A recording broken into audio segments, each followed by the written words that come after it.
Jason. Rock and roll. Last one, quickly. Oh, okay. Our firm is out of Jackson. Very nice to meet you.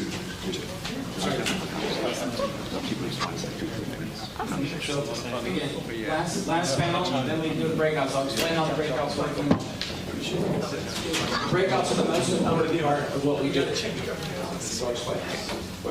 Chelsea's in here. Sophia? All right, so every conference we've had this kind of a panel discussion.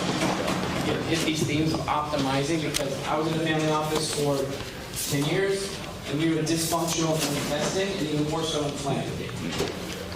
We're magical sometimes. More magic, less dysfunction. So you got the mic? Great. Kick off. Okay, fantastic. Is it on? Nope.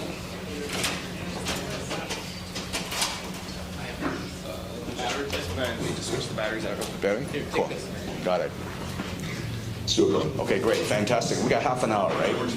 First of all, Chelsea, Sophia, and Jake, etc. We had a blast in Austin a few days ago, and I had such a blast. By the way, the previous panel was a blast. That was so much fun. It's so important, right?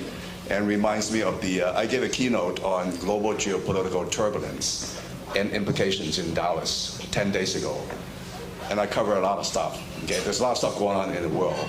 Now, back to in Austin this past weekend, Chelsea and Sophia, David, and also Chris, they held this kick-butt event called World Logic Day, along with Intergen Family Office Ecosystem experience.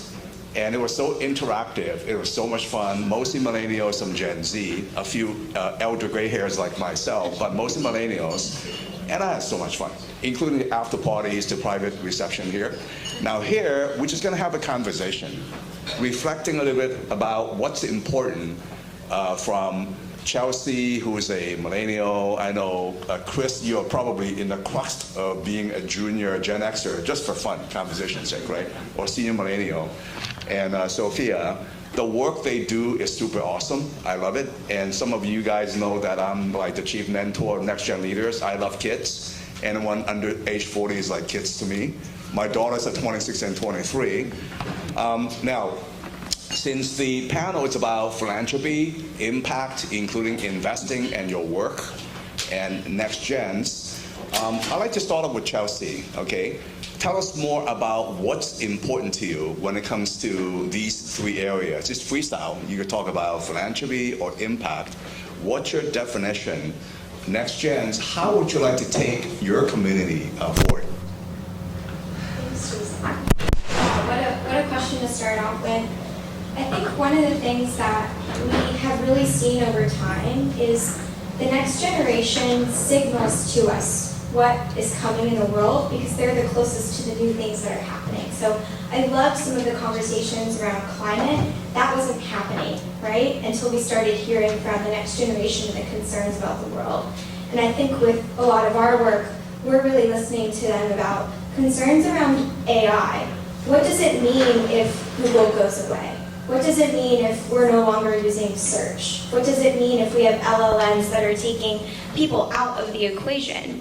How are we going to move forward? But also what an exciting time, and time for innovation. So when I mentioned earlier, I see logic as this new wave of social impact. I think we all need to be thinking about how are we better listening to the next generation on what is the future and how do we get behind them and support them in their process as they're trying to learn. And then how can we create more communities like 361 is doing, like Intergen Family is doing?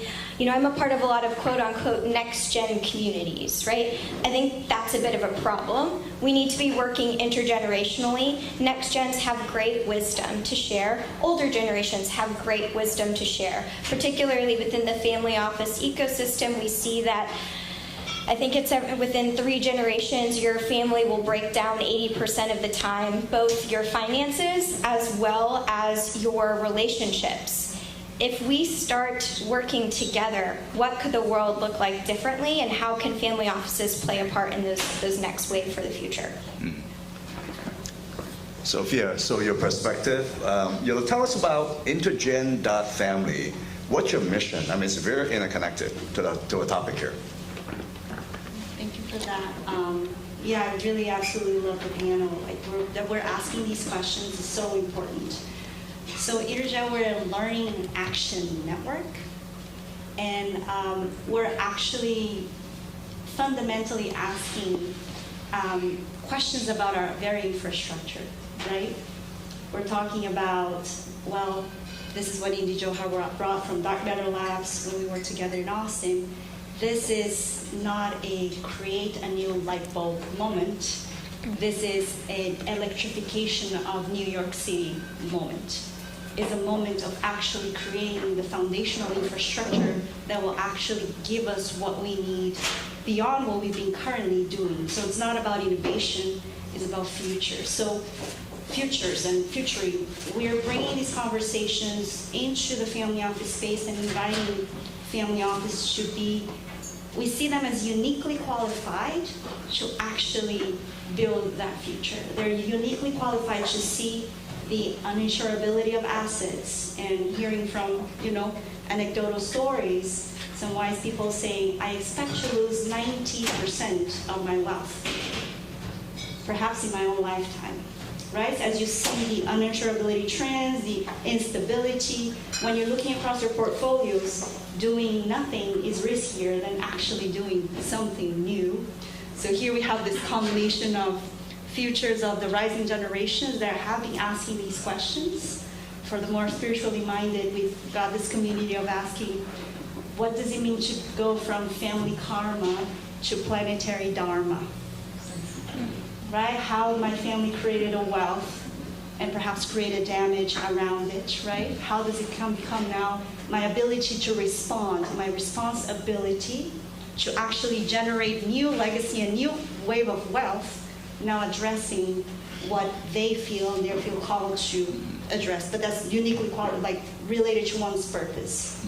So we've got this meta vision of infrastructure, but it's really deeply connected to this personal journey of finding out why we do things, because if our why is not strong enough, we'll stop along the way, right? Because the incentives will be working against us many times, and return on investment will have to look very different than only financial capital. Right. What I enjoyed about the Intergen experience during World Logic Day is the extremely interactive format. For a couple of sessions here, we were able to extract and hear from every single one of the next gens in the room. That was beautiful. And it's kind of like data collection too, right? It's kind of like pattern recognition, kind of like machine learning. You need to have structured data, lots and lots of that. Now, in my work as, besides my tech company, my family business, I'm known as a chief mentor of next gen leaders. I see it from the inside all the time. Ultra net worth families, right? Centimillionaire families and all that. High school kids, college kids, and elder next gens. I see struggles. I see excitement. I see, there's going to be, $70-80 trillion of wealth is going to get transferred from mostly boomers like myself to the next gens, right? Gen Xers, millennials, and Gen Z. Most of the Gen Zs are not even close to being prepared in skills, in psychology, right? What parents want, we are matriarchs and patriarchs in this room, a lot of us are. We want peace of mind. We want relationships. We want joy, okay? In addition to wealth, health, happiness, right? We are captains of industry in what we do already. But at the end of the day, if you are going to be, you're in bed in a hospital, right? You're going to go away soon, 6 foot under. Do you want your cousins and sisters and siblings who surrounding you, who only want your money? Or do you really want people who really love you? Think about that. That's deep, right? So in a way, I think we're here to build our character, to enhance our character, even though we're billionaires or teenagers. So, but to that point, there is a cauldron of disconnect between these generations. Absolutely, and I see it all the time, right? The disconnects are, the leading gens are kind of the leading gens. I'm the captain of an industry. And then the next gens, of course, more and more next gens, especially the Gen Zs, right? And a lot of millennials, they don't want to work for the family business. They don't want to work for Google. They don't work for Salesforce. They don't work for someone else. Because they're not a co-captain. Yeah, they're not You co-captains, can't just be a right? captain. You need to feel yourself here as a co-captain and bring it all in. That's what we are. You're all co-leaders of 361. Exactly. I want you to all think of this. Exactly, because the next gens, they want to co-create. They want to co-create, right? And once again, it's a relationship. And I teach, guide, coach, mentor people, including these powerful CEO private clients of mine, that you got to be vulnerable. You have to allow your kids to probably sometimes reverse mentor you. Because without showing that vulnerability as a CEO, seriously, I mean, I got so many friends at high places, right? Corporate 500 CEO, if you don't have the human touch, your care, the employees feel that you care about them, they're not going to perform in a delightful manner for customers and partners, right? Now, going back to Sophia and Chelsea, impact, right? When it comes to impact here, and one thing that I find all the time is that young people today are very good-hearted, they're well-intentioned, but here's the problem. A lot of them are very naive. They jump onto bandwagons too soon without really understanding how the world really works, right? And so impact to me is the work you do, the work that we all do. To what extent is it really loving, serving others, right? Individually, families, organizations, and make the world really better, not just some political bullshit, right? How do you define impact and reflect on your work when it comes to impact? Excuse my French. Well, I think depending on what room you're in, impact can actually be a very divisive, politically charged word, particularly because it's kind of really highlighted, to Mark's point, some of the disconnects, right? And I want to be careful about not naming certain generations better than others. I think different generations are solving different problems in the world at different times. So, one, I think some of the next gens that I've had the pleasure of working with, we talk about that. The fact that, impact doesn't have to necessarily mean sacrificing returns, and I think we've done a really big disservice in framing it that way. Philanthropy doesn't have to just mean, generosity with no outputs or outcomes or measurements or tactics around those things. So I think it's really important to consider that. I think to answer your question around, what does impact mean with me and my team and my work is, how do we provide more access globally? How do each of us create and bring alongside not just the need to lead, but who is that next generation and what doors are you opening for others? So forget about just, you're even within your own family, but within the world, like, who are you bringing into the boardroom? What young leader are you taking with you on this conference? Quite frankly, I took everyone on accident. But, and who's willing to say yes to those learning opportunities? So I just would invite every single one of you to understand you all have value, you all have the opportunity to create impact, and who are you going to give that to, because it matters. Thank you for that, Chelsea. I think this is a key component to my understanding of impact regarding the return, right? And to me, again, on the electrification moment, like the metrics, like what we're measuring, why, and how, I think those are kind of foundational conversations, because impact can be measured in more than just the financial capital sense, right? In level of trust, in connectivity between people, in the environment, in the flourishing, etc. So to me, I feel like my relationship with impact right now from this Rising Gen conversation is that questioning of, is it only financial return, right? Is that the only metric? Is that the only thing that we actually receive back? Mm-hmm. And again, the conversation we had last week is like, is it not that our economic system has now been built around this notion of externalities? Mm-hmm. And now, isn't that the case that the externalities are now staring us at the face and saying we're not external to your activities? Everything you do on the planet impacts, right? Negative or positive externalities. We can have positive externalities, and imagine designing investments that have positive externalities. So again, this foundational moment, even as the Bretton Woods, right, post-World War agreements break down, as the world trade, right, the trade agreements were created so that we wouldn't have war against each other, and now clearly, as the institutions are as well breaking down, which clearly the signing of these agreements are also outdated. So how can we think things differently? And I feel that impact in a way is this rising generation call to action and actually asking the question, what is return across generations and for a planet that I would like to live into, right, as a next generation, rising generation? Right. Right, and I think that we could actually integrate real impact consequences with sound economics. We could totally do that at the same time, right? So, I mean, the most impactful organizations are actually for profit, not necessarily nonprofit. Let's shift gears to philanthropy. One of my favorite topics here. Personally, in addition to my two companies, my tech company and my family business, I'm into philanthropy in various ways, right? We all have our own ways for philanthropy. And that's kind of giving without expecting much of return, impactfully, especially to the disadvantaged, right? Like for one of the things that I'm very engaged in is I'm actually part of a G20, the B20, as a B20 member, one of the few Americans who get appointed to the B20. And what the B20 does is that we represent the global business community, the private sector. Technically, we represent all the companies, firms here, and include that where the G20's formal arm or form that represents the global business community. And our product is that we create policy recommendations in different functional areas important to the presidents and prime ministers and the governments. They literally read our stuff. So when I say something, they take notes, literally speaking here. I've been sitting on the future of work, employment, skills, and education task force for the past 10 years since the G20 Australia. Brazil, Latin America is going to get some limelight this year because Brazil is hosting the G20, okay?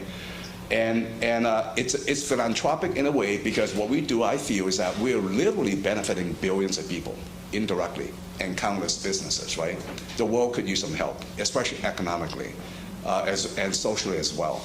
And another thing that I enjoy is being a council member, a lead council member at St. Jude. I'm sure that a lot of you donate to St. Jude as well. Keep it up. It's a beautiful thing. Their OpEx per year is over $2 billion. Most of that is actually from generous private donors. If God's not behind that, I don't know what it is, right? So I help the leadership team in various ways, etc. Plus other activities that I'm engaged in. And one of my favorite formats is that some of you got your nonprofit, 501c3, blah, blah, blah, from tax to benefits and individual giving. That's fantastic. But some of you are lazier like me, at least for now. I might do one. Have a donor advice fund. It's a fantastic way for outsourcing your giving to like Silicon Valley Community Foundation. I'm a partner there. And then just dictate the charities or nonprofits you like to give to, right? Based on your decision. It's a beautiful thing. And then they get a cut of the action. They deserve all that. There are different ways for philanthropy. And I'd like to hear from Sophia and from Chelsea, how are you engaged in philanthropy, including philosophy within philanthropy? How's that?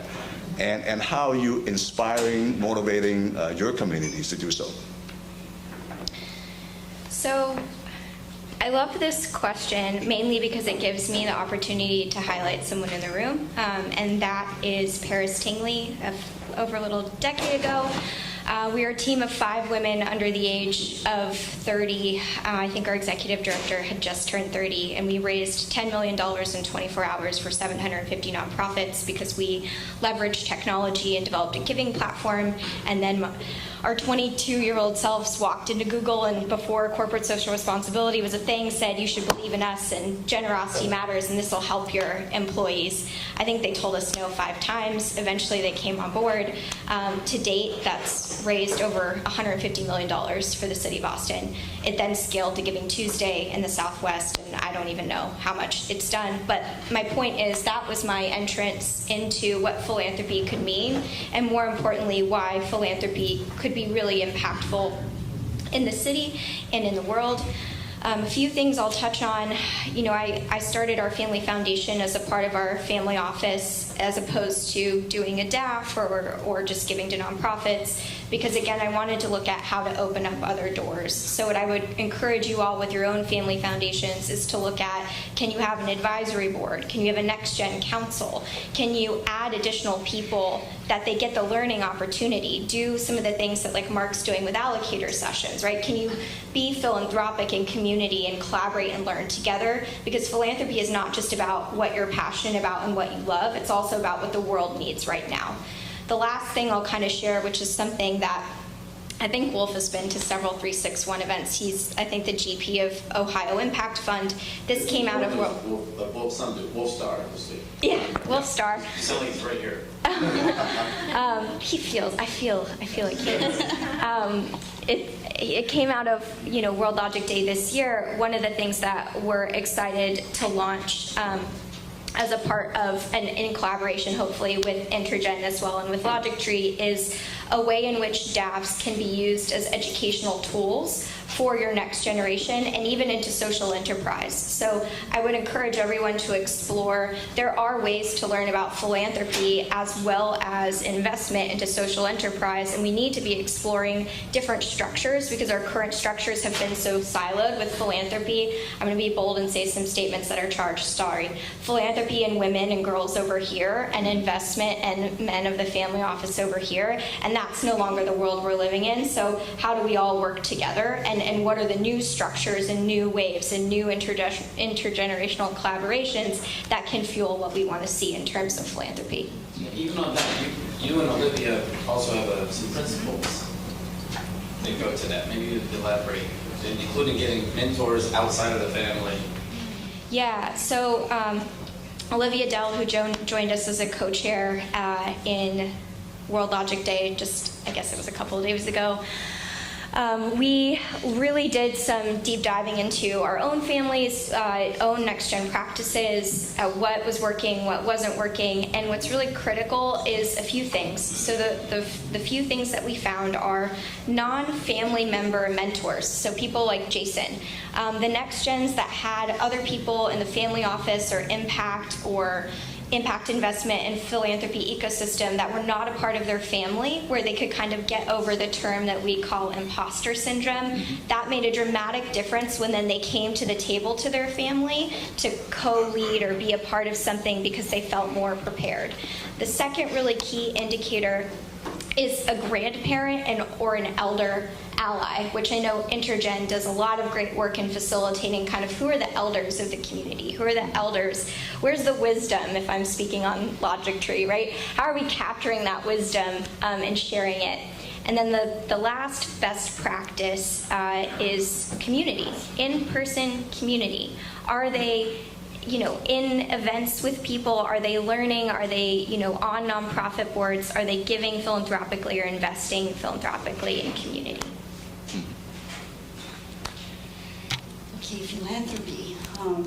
Going back to the essential of love of humanity, philanthropos. I'd say that this work that we're doing right now it's been philanthropic. It's been out of our love for this future that I would love to be able to have children live into and move forward. One interesting metric, I'm talking about women and girls. There's been maybe twice now in our events where women have come to me and say, now I have a sense of the future. I can actually have children. That there's been this the diminishment of our birth rates, right? Also by decision of the bleakness of the scenario, right? And if I know one sure way of humanity ceasing to exist is women deciding not to have children anymore. No human beings would come into the planet anymore. There's actually an indigenous nation in Argentina who chose to do that. They chose to stop having children, and they disappeared by choice. Wow. So this is just the simple things, right, that we don't think about often. And again, in the direction of philanthropy, I'm going to be a little bit, kind of challenging a little bit our assumptions. there's a perception, part of our conversations has been as well to look into how perhaps like 95% of our investments perhaps is going towards amazing investments that might be creating the very causes that philanthropy in its 5% is trying to address. Right, so again, fundamentally and systemically, the externalities we're creating our investments, we might be trying to tackle with our 5% of investments, of philanthropy, right? So again, just to think about what that, and this is by Heidi Rottenberry from the Rottenberry Foundation. Genius insight, that Pearl. So, but here, the way that I see it is really like, just as family offices, I think philanthropy is also uniquely qualified to fulfill this systemic transition, this transition, really. I see philanthropy having that leading edge exactly because, particularly in Texas, it can still be a handshake. The giving that is unrestricted, the giving that is in trust of a human being that might just well create the next thing that is gonna solve for fusion, right? That sometimes we're associating too much, I feel, a transaction, it's a transfer, and that also affects legacy transfer as well. So when the wealth creators are transferring their wealth to the rising generation, they create a lot of parameters. It's not a gift that's actually conceding the receiver. So money comes with a lot of strings attached, and I believe and see philanthropy as well as one of these very strategic resources that could be gifted and be given away so that futures can flourish from them without us necessarily knowing how.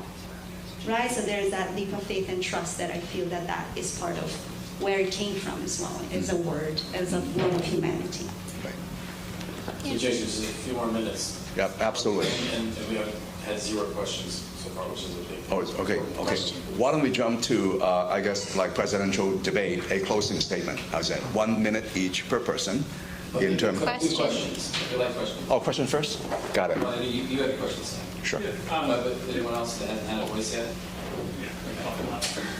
Sure. Very soon, we're going to have some wine and breakouts. No time. So, in my mind, one of the outstanding challenges our community needs to tackle is inequality. In the world, nearly 10 million people starve to death a year. 800 million people are malnourished, right? That's now. And the problem is getting worse. The wars don't help with food supply. Fundamentally, that's a lack of money. People cannot afford to pay themselves. So certainly when in my own philanthropy, that's where I focus. There's great organisation opportunity, international, to shout them out, that's where they focus. Economic opportunity, teach people business skills, teach the local financiers, get them together. And there are very effective organisations. But in your own mind, I'm very curious to hear what you feel are the big outstanding problems that really need more attention. Well, the problem you mentioned is a great problem to solve. It's an ecosystem issue, right? And one thing to be aware as philanthropists, as leaders in this room, is to discern what's real, what's not. There are massive, what I call legalized or not quite legalized corruption out there. For example, in San Francisco, $15 billion annual budget. A lot of it goes to causes that don't really solve problems, So discern that first. I think that is what food security, okay? It's huge. Water security in the United States is infrastructure security, frankly speaking, I will leave it to Chelsea and Sophia, so you could have some time to. Yeah, I think that question is really important. I got excited when you asked it because I think even in being aware enough to understand the vast inequality that is in existence is really important. I'll answer it from my lens, which is I think a lot of us are aware food security is really important right now. Climate is really important right now. What people often find surprising or don't think as much about, we have a program called Logic Talks where we'll bring in some of the top thought leaders like from Intergen Family, etc., in talking about things. But one that we held at UN General Assembly with GigaFund talked about the fact that millions of kids in plenty of countries don't even have internet access. So we have things like ChatGPT being released and new innovations, and we're talking about investing in AI, and we should be. But then we have schools that one one class or several classrooms are sharing one iPad, even if an iPad at all, and that's going to lead to massive inequality in jobs, in education, very, very quickly if we don't address it. Of course, obviously, like, you know, if you don't eat, you don't survive either, right? So what are those things that we're looking at? Yeah, anything and everything related to human development and flourishing across the globe, I would agree that what is more potent than human capital, like the genius of these human beings, in every human being there's a future, right, that we can nurture. So along those lines, human development and flourishing, and I invite as well, I think, from ourselves, the perspective I'm coming from, which is also informed by Indigenous perspective, we don't come in empty, right? We each have a gift to give. And in philanthropic engagement, I would invite each of you to, in a way, get in touch with that which is your love for humanity and how it can manifest itself. And I'm sure there's something out there that's being done that's amazing and great. And I think Chelsea is a tremendous resource for that, and its rising gen communities as well, as they are seeking. So I think that the right, you know, because you're going to give more than philanthropic capital, give love and attention and care and your wholeheartedly commitment in a way to make that grow. And I'm sure that that's going to be way more effective than just writing a check and going elsewhere. Right. One more question. Go ahead. Yeah, we touched a little bit on, Can you announce yourself? oh, sorry, Robert E. here with Impact Science Ventures. You guys have touched a little bit on these differences of a family office having a philanthropic arm and an investment arm, and those two arms are not talking or working together at all at that. The philanthropic arm may be working on cleaning up a waterway that the investment arm is actually investing in a chemical plant that's polluting the waterway, and that these are just counterintuitive things. Yeah. And that some family offices I've seen have some success in this, but we'd like to see it more, is this idea of mission-aligned capital. So you're not taking concessionary returns on your investment portfolio, but the things you invest in with that for-profit capital are aligned with your personal mission, whether it be clean water, clean air, equality, and putting more for-profit dollars behind that. So your not-for-profit dollars and your for-profit dollars are actually working towards the same thing while meeting your return objective. But how do we get more family offices to do that? Right. You know, that it starts with the principles. It starts with the actual decision makers, right? The matriarchs and patriarchs, maybe the next gens that are leading the situation. Kind of like MBS in Saudi Arabia. He's the next gen, but he's a leader now. Okay. It has to start from them. And first principles. Define really, you know, gel and leading gen, next gens have to kind of have the heart, have the relationship, and not work in a relationship, and kind of get to first principles and operate based on what are your first principles, your values and principles, right? If it's conflicted all the time, you know, things are gonna come back at you. So that's one thought. By the way, going back to the previous question, I have one thought for you. In addition to world problems here, think about helping US farmers, the rural people. They need help. They are a little bit left behind. We all depend on them. Be kind to them, whether they're for-profit, non-profit. Think about giving to them more. So I very much agree with Jason, especially on values. It's not dissimilar from when you look at how do you establish a successful business, right? Because at the end of the day, to some extent, even family offices and philanthropy, it's somewhat of a, should be run like a business. So are you talking to your values? Are you thinking about your culture? Are you goal setting? If you're a nonprofit, are you strategic planning? Like all of those things that you do in your everyday life with your companies, you should be doing with your investments. The last thing I'll say, and hopefully Sophia will talk about this more, I'm a big believer in personal examples. And one of the things that Sophia has done so beautifully is talked about bringing the family back into the family office space. So for me, that meant my dad and I have training Tuesdays. I bring to him all of my crazy green bond and scary, you know, opportunities to invest in, impact in AI, and he teaches me basic, you know, things about where my portfolio is, what asset allocation needs to look like, and just fundamental terms so that I'm prepared in rooms like these. So training Tuesdays. Let me just suggest this, because we should keep going. And we will. That's the breakout. We're going to have 4 breakouts. One is this discussion continues. I'm going to put it here in this corner. If you're interested in climate tech, energy transition, that's definitely a vector here.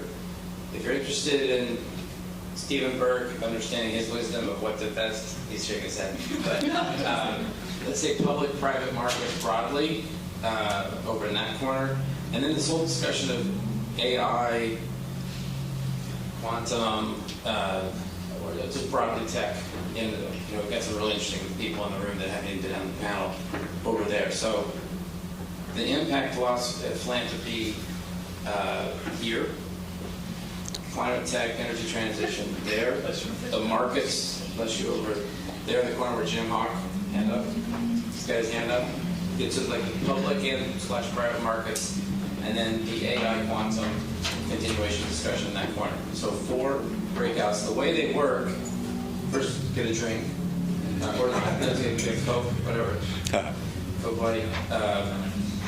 By the way, we have one of our best companies created a stevia that tastes like sugar using it's engineered what's the synthetic fiber out of MIT.